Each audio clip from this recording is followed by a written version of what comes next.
एक एटम की outer most shell को हम वैलेंस सेल बोलते हैं। फॉर एग्जाम्पल हम सोडियम एटम को कंसीडर करेंगे।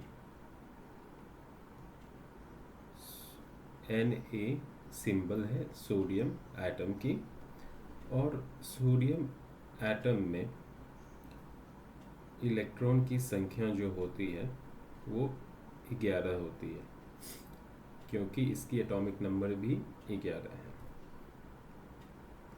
इसकी एटॉमिक नंबर भी 11 है। सोडियम एटम की इलेक्ट्रॉनिक कॉन्फ़िगरेशंस हम इस तरह से लिखेंगे। के सेल में 2 इलेक्ट्रॉन, एल सेल में 8 इलेक्ट्रॉन और एम सेल में 1 इलेक्ट्रॉन। हमें पता है outermost shell valence shell होता है, इसलिए सोडियम एटम के केस में आउटर मोस्ट सेल का नाम क्या होगा? M shell. और उस सेल में कितने इलेक्ट्रॉन होंगे? 1। इसी को हम ड्रॉ भी कर सकते हैं। समझिए यहाँ न्यूक्लियस है और ये फर्स्ट सेल है के सेल, 2 इलेक्ट्रॉन इसमें होंगे। फिर अगली जो सेल होगी वो होगी एल सेल, इसमें 8 इलेक्ट्रॉन होंगे।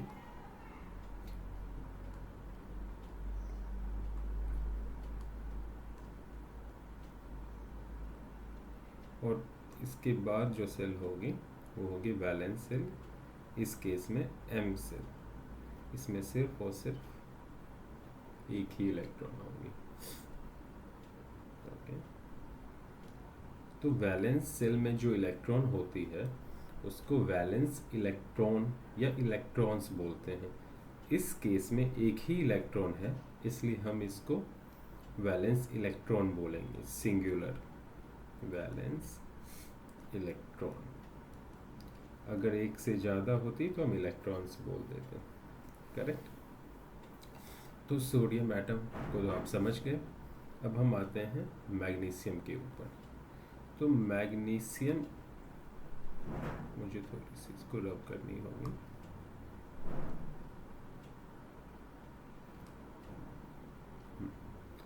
तो मैग्नीशियम एटम की सिंबल Mg होती है और उसकी एटॉमिक नंबर होती है 12, इसलिए नंबर ऑफ इलेक्ट्रॉन्स कितने होंगे? 12, और यहाँ एटॉमिक नंबर 12। तो फर्स्ट सेल में 2 ही रहेगा, सेकेंड सेल यानी एल सेल में 8 होगी, और थर्ड सेल में 1 की जगह 2 हो जाएगी, और यहाँ एक और इलेक्ट्रॉन आउटर मोस्ट सेल में आ जाएंगे। तो इस केस में वैलेंस इलेक्ट्रॉन्स होंगी और उनकी संख्या कितनी है? 2। करेक्ट। एक और एग्जांपल पे हम फोकस करेंगे। हमारे पास एल्यूमिनियम है, तो एल्यूमिनियम की एटॉमिक नंबर होती है 13, तो नंबर ऑफ इलेक्ट्रॉन्स भी 13 हो जाएगी। और आउटर मोस्ट सेल में यानी इस केस में भी एम सेल में कितने इलेक्ट्रॉन होंगे? 3।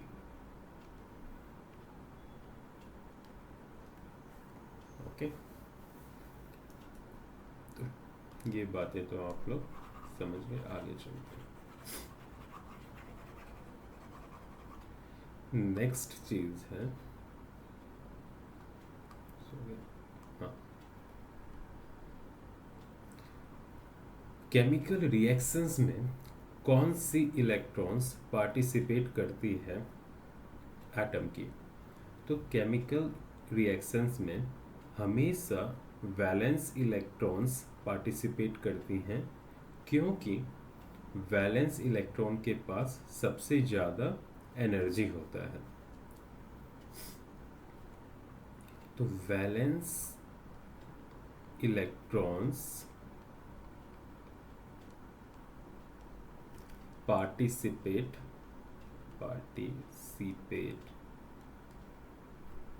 in chemical reaction.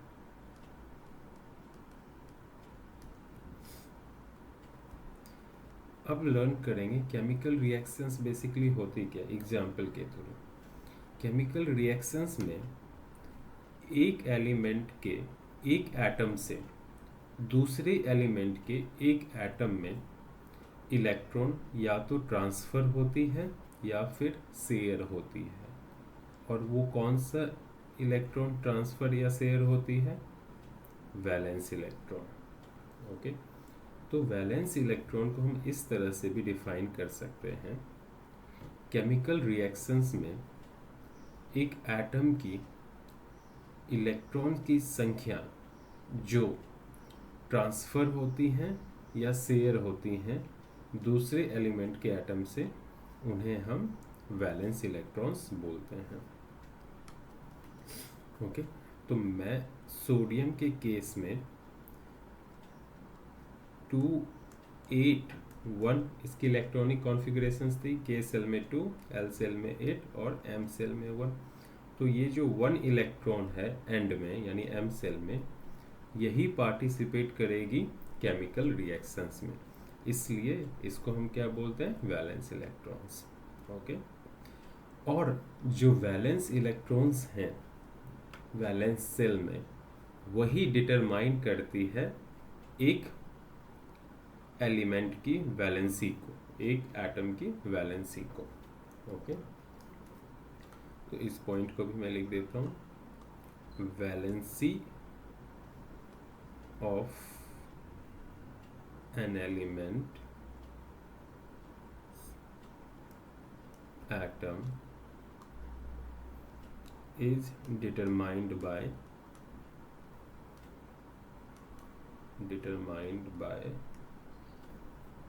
the valence electrons। देखो, दो एलिमेंट्स कंबाइंड होके कंपाउंड बनाते हैं, है ना। फॉर एग्जांपल सोडियम और क्लोरीन कंबाइंड होके सोडियम क्लोराइड बनाते हैं, जो कि एक कंपाउंड है। ओके, हाइड्रोजन और क्लोरीन कंबाइंड होके हाइड्रोक्लोरिक एसिड बनाते हैं, जो कि एक कंपाउंड है। हम इसको बैलेंस भी कर सकते हैं, ऑलरेडी ये बैलेंस ही है।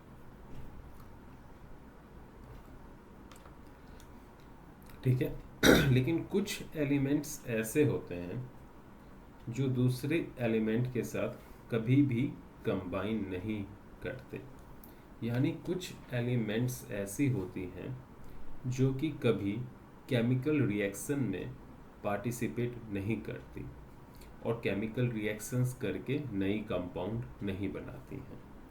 For example helium, neon, argon, xenon, radon etcetera.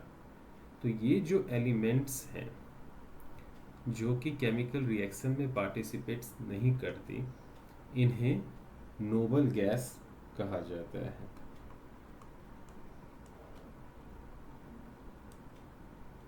या फिर इन्हें इनर्ट गैस कहा जाता है।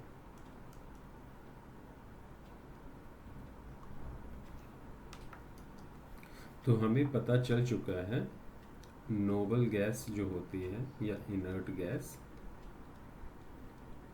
वो क्या होती है? नॉन रिएक्टिव या अनरिएक्टिव।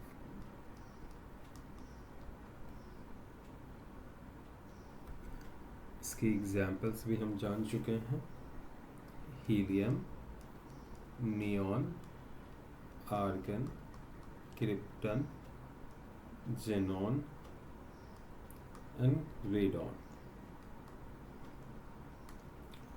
ओके, तो हीलियम के आउटर मोस्ट सेल्स में 2 इलेक्ट्रॉन्स होते हैं और इसकी जो आउटर मोस्ट सेल होती है वो के होती है। नियॉन के आउटर मोस्ट सेल में 8 इलेक्ट्रॉन होती है, आर्गन के आउटर मोस्ट सेल में 8 इलेक्ट्रॉन होती है, क्रिप्टन के आउटर मोस्ट सेल में 8 इलेक्ट्रॉन होती है जेनॉन के आउटर मोस्ट सेल में भी 8 और रेडॉन के आउटर मोस्ट सेल में भी 8। तो यहाँ से यहाँ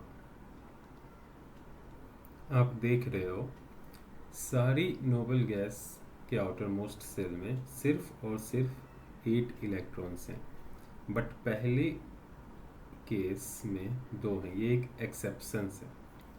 तो इसमें क्या होता है, अगर कोई एलिमेंट है उसकी आउटर मोस्ट सेल के सेल हो, यानी पहली ही सेल उसकी आउटर मोस्ट सेल हो और उसके आउटर मोस्ट सेल में 2 इलेक्ट्रॉन हो, ठीक है, तो वो एटम, वो एलिमेंट इनर्ट होगा, अनरिएक्टिव होगा। ओके, तो कौन सी फिट बैठ रही है? हीलियम, क्योंकि हीलियम की एटॉमिक नंबर 2 होती है। तो इसके आउटर मोस्ट सेल यानी के सेल ही इसकी क्या होगी? आउटर मोस्ट सेल होगी, और उसमें कितने इलेक्ट्रॉन से? 2, मतलब ये क्या हो गई? नोबल होगी। क्लियर हो गई? ये एक एक्सेप्शंस है। तो पता क्या चलता है, ऐसी एलिमेंट जिसके आउटर मोस्ट सेल में 8 इलेक्ट्रॉन्स हैं वे नोबल गैस कहलाते हैं और वे स्टेबल होते हैं। अनरिएक्टिव जो होती है ना एलिमेंट, उसका मतलब क्या हो गया? ये बहुत ही ज़्यादा स्टेबल है। ओके, तो नोबल गैस क्या होती है? अनरिएक्टिव होती है, स्टेबल होती है। अनरिएक्टिव कहने का मतलब कि ये केमिकल रिएक्शंस में पार्टिसिपेट नहीं कर सकती है। स्टेबल कहने का मतलब ना ही इससे एक इलेक्ट्रॉन आप निकाल सकते हो वैलेंस सेल से, ना ही इसके वैलेंस सेल में आप एक्स्ट्रा इलेक्ट्रॉन पुट कर सकते हो, रख सकते हो। ओके, तो अब हम थोड़ा सा नियॉन के बारे में और इंफॉर्मेशंस लेंगे, ठीक है। नियॉन जो होती है उसका हम यूज करते हैं साइन बोर्ड में या एडवर्टीजमेंट बोर्ड में। मैं एडवर्टीजमेंट बोर्ड ही लिखता हूँ, एडवर्टीजमेंट बोर्ड में।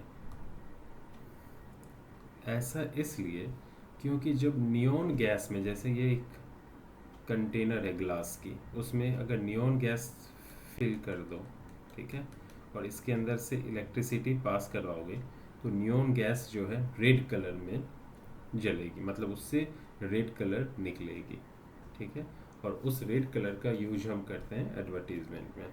क्लियर हो गया? आर्गन का हम लोग यूज करते हैं इलेक्ट्रिक बल्ब में।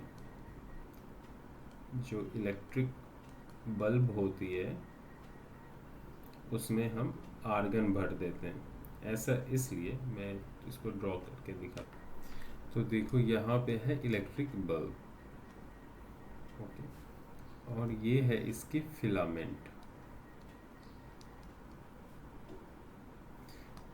जब इलेक्ट्रिसिटी पास करती है इस बल्ब के अंदर तो ये फिलामेंट गर्म होती है, हॉट होती है, और इसकी टेम्परेचर चली जाती है नियर अबाउट 3000 डिग्री सेल्सियस तक।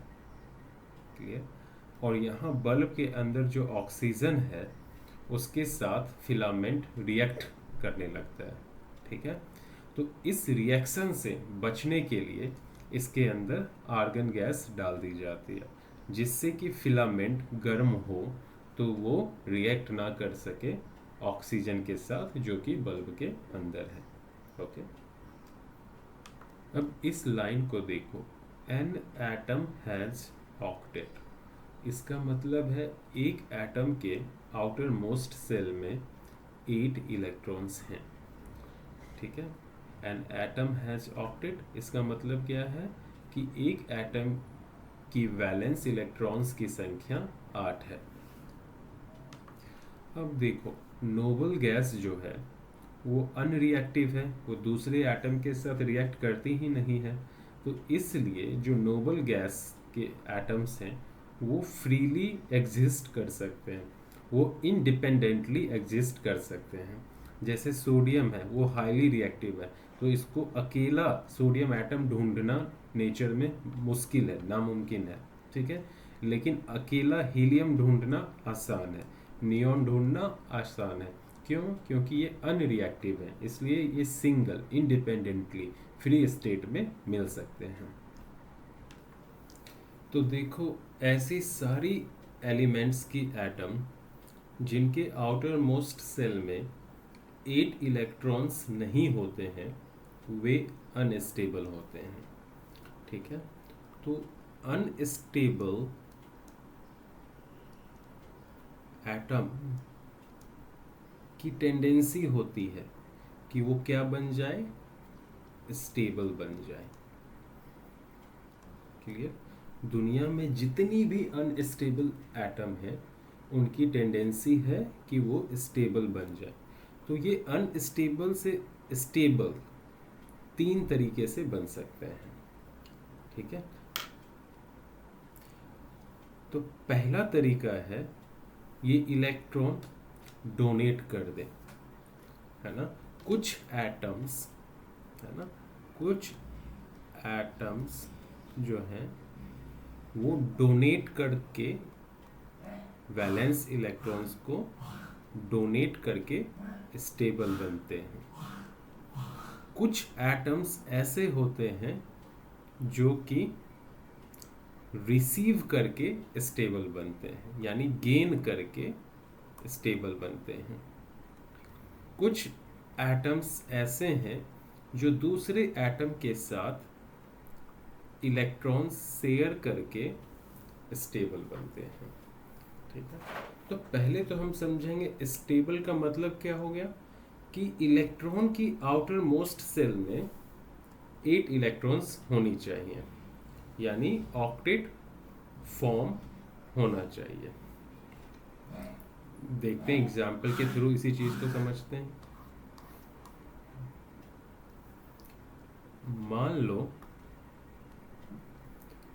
एक सोडियम एटम है, इसकी इलेक्ट्रॉनिक कॉन्फ़िगरेशंस क्या हो जाएगी, 2, 8 और 1, और ये आउटर मोस्ट सेल की इलेक्ट्रॉन है 1। ये है हमारा वैलेंस इलेक्ट्रॉन्स की संख्या। और एक दूसरी एटम है क्लोरीन, इसकी इलेक्ट्रॉनिक कॉन्फ़िगरेशन है 2, 8, 7। आउटर मोस्ट सेल में कितने इलेक्ट्रॉन हैं, 7। तो यहाँ सोडियम भी अनस्टेबल है क्योंकि आउटर मोस्ट सेल में 1 इलेक्ट्रॉन है, और क्लोरीन भी अनस्टेबल है क्योंकि आउटर मोस्ट सेल में 7 इलेक्ट्रॉन है। दोनों के आउटर मोस्ट सेल में 8 इलेक्ट्रॉन नहीं है, इसलिए दोनों ही अनस्टेबल है। तो स्टेबल होने के लिए सोडियम क्या करेगा और क्लोरीन क्या करेगा, उस चीज़ पे फोकस करनी है। सोडियम अगर अपनी एक इलेक्ट्रॉन डोनेट कर दे और क्लोरीन ले ले, है ना, तो देखो सोडियम एक अपनी इलेक्ट्रॉन डोनेट करेगा तो सोडियम के पास कितने इलेक्ट्रॉन बचेंगे, 2 और 8, और क्लोरीन के पास कितने इलेक्ट्रॉन हो जाएंगे, 2, 8, 8। तो यहाँ सोडियम से एक इलेक्ट्रॉन निकल गई है, इसलिए सोडियम न्यूट्रल एटम नहीं रहेगा। सोडियम क्या हो जाएगा, पॉजिटिवली चार्ज्ड आयन, इसको बोलते हैं कैटायन। ओके, और क्लोरीन के पास एक एक्स्ट्रा इलेक्ट्रॉन आएगी, इसलिए क्लोरीन क्या हो जाएगी, नेगेटिवली चार्ज्ड आयन, इसको क्या बोलेंगे, एनायन। ठीक है, अभी इस सोडियम के आउटर मोस्ट सेल में 8 इलेक्ट्रॉन है, यानी सोडियम आयन के, और क्लोरीन आयन के आउटर मोस्ट सेल में भी 8 इलेक्ट्रॉन है, मतलब दोनों स्टेबल कॉन्फ़िगरेशंस में आ गई है। और ये बनती क्या है, ये इस तरह से रिएक्ट होके क्या बनती है, NaCl कंपाउंड। तो सोडियम और क्लोरीन रिएक्ट करके, मतलब उनके बीच जो इलेक्ट्रॉन की ट्रांसफ़र हुई है उसकी वजह से वो एक कंपाउंड बन जाएंगे, और इस कंपाउंड की स्ट्रक्चर ऐसी होगी कि दोनों ही एटम के आउटर मोस्ट सेल में 8 इलेक्ट्रॉन आ जाएंगे, यानी दोनों ही स्टेबल हो जाएंगे। तो 2 या 2 से ज़्यादा एटम, है ना, रिएक्ट करते हैं, इसलिए ताकि वो अनस्टेबल से स्टेबल कंपाउंड में कन्वर्ट हो जाए। अभी हमने देखा था कि कैसे एक एटम इलेक्ट्रॉन को लूज करके स्टेबल फॉर्म में आती है और दूसरी एटम इलेक्ट्रॉन को गेन करके स्टेबल फॉर्म में आती है। अब देखेंगे कैसे दो एटम आपस में इलेक्ट्रॉन्स को शेयर करके स्टेबल फॉर्म में आते हैं। तो देखो, यहाँ है सिलिकॉन और यहाँ है कार्बन।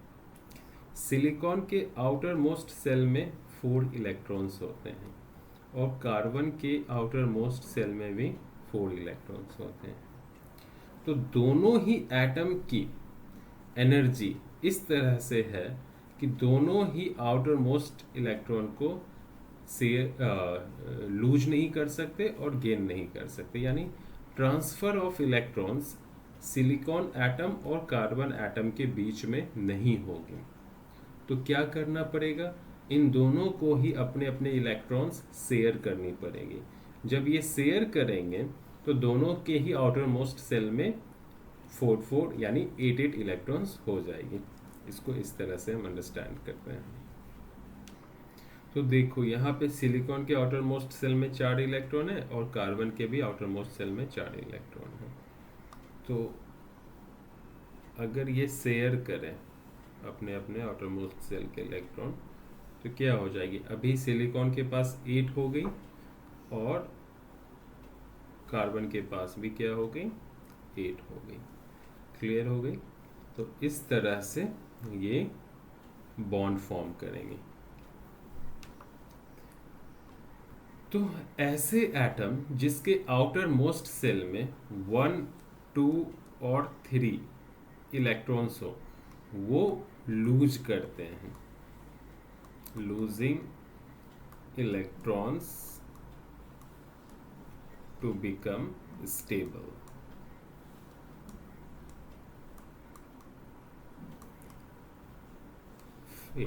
ऐसे एटम्स जिनके आउटर मोस्ट सेल में 5, 6 और 7 इलेक्ट्रॉन्स हों वो गेन करते हैं, gaining electrons to become stable. ऐसे एटम्स जिनके आउटर मोस्ट सेल में 4 इलेक्ट्रॉन्स हों वो शेयर करते हैं।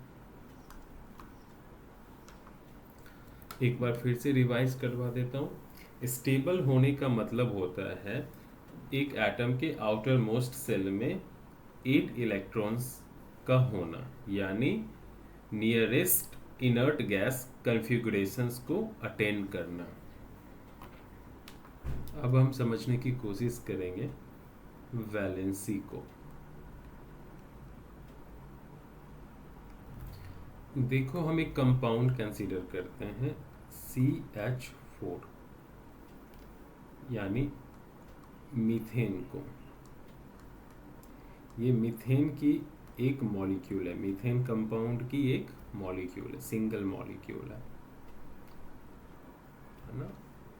ये एक सिंगल मॉलिक्यूल है। इस मीथेन के सिंगल मॉलिक्यूल्स में कार्बन की संख्या कितनी है, 1, और हाइड्रोजन की संख्या कितनी है, 4। तो एक कार्बन की एटम देखो 4 हाइड्रोजन की एटम को कंबाइन कर सकता है, यानी 4 हाइड्रोजन की एटम के साथ बॉन्ड बना सकता है। किस लिए, मीथेन के रूप में आने के लिए।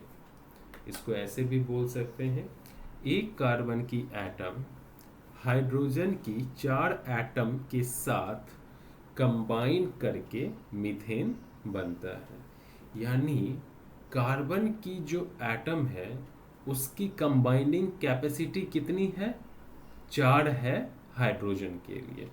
ओके, तो यहाँ हम कह सकते हैं जो कार्बन की वैलेंसी है वो 4 है।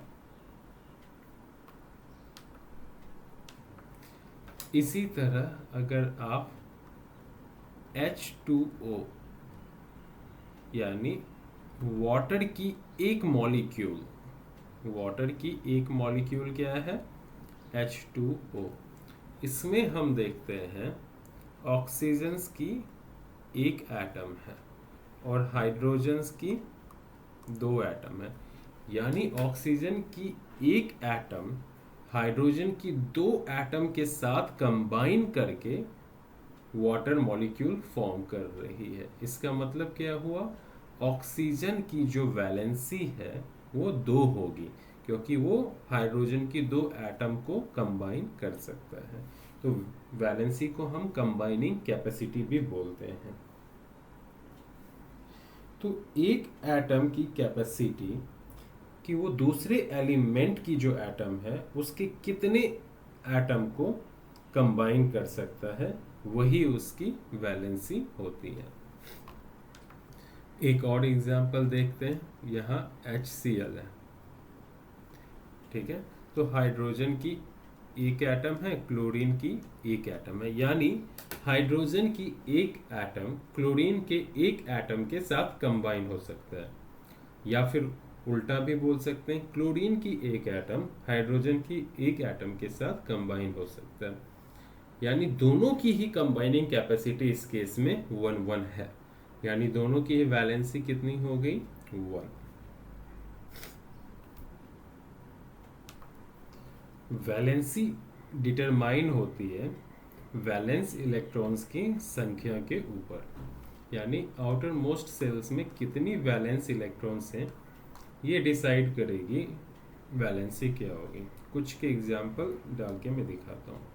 फॉर एग्जाम्पल क्लोरीन की आउटर मोस्ट सेल में 7 इलेक्ट्रॉन्स हैं।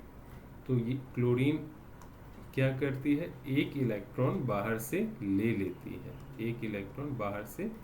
लेती है। ओके, तो इसकी वैलेंसी कितनी हो गई? 1, क्योंकि ये एक इलेक्ट्रॉन ले रही है। सोडियम की इलेक्ट्रॉनिक कॉन्फ़िगरेशंस क्या है? 2 8 1। तो स्टेबल होने के लिए ये क्या करेगी? एक इलेक्ट्रॉन डोनेट करेगी, ठीक है। क्योंकि ये एक इलेक्ट्रॉन डोनेट कर रही है, इसलिए इसकी वैलेंसी क्या हो जाएगी? 1। एक तो ये तरीका है समझने का। दूसरा तरीका क्या है कि जितने भी एलिमेंट्स हैं, जैसे for example sodium, magnesium, chlorine, aluminium, carbon, silicon, सबके एटॉमिक नंबर लिख दो। तो सोडियम की 11, मैग्नीशियम की 12, क्लोरीन की 17, एल्यूमिनियम की 13, कार्बन की 6, सिलिकॉन की 14, फास्फोरस की 15, ठीक है। और सबकी इलेक्ट्रॉनिक कॉन्फ़िगरेशंस लिखो। यहाँ पे 2 8 1, 2 8 2, 2 8 7, 2 8 3, 2 4 2 8 4, 2 8 5। अब क्या करना? अगर वैलेंस इलेक्ट्रॉन 1 से लेके 4 के बीच में है तो उसकी वैलेंसी उतनी ही होगी। सोडियम की वैलेंस इलेक्ट्रॉन्स की संख्या कितनी है? 1, तो इसकी वैलेंसी भी 1 होगी। मैग्नीशियम की 2, तो इसकी वैलेंसी भी 2 होगी। एल्यूमिनियम की 3, तो इसकी वैलेंसी भी 3 होगी। कार्बन की 4, तो इसकी वैलेंसी 4। सिलिकॉन की 4, तो इसकी वैलेंसी 4। अब क्लोरीन की 7 है तो इसकी वैलेंसी 7 नहीं होगी, इसकी वैलेंसी 1 होगी। यानी 8 से इसको सब्ट्रैक्ट करना है। 8 - 7 करेंगे तो क्या होगा? 1। तो इसकी वैलेंसी क्या होगी? 1। फास्फोरस की आउटर मोस्ट सेल में 5 इलेक्ट्रॉन्स हैं, तो इसकी वैलेंसी 5 नहीं होगी, इसकी वैलेंसी क्या होगी? 8 - 5 यानी 3। अगर आउटर मोस्ट सेल में इलेक्ट्रॉन्स की संख्या 4 से ज़्यादा हो तो उस केस में वैलेंसी जो होती है वो 8 से यानी 8 से सब्ट्रैक्ट करने के बाद निकलती है।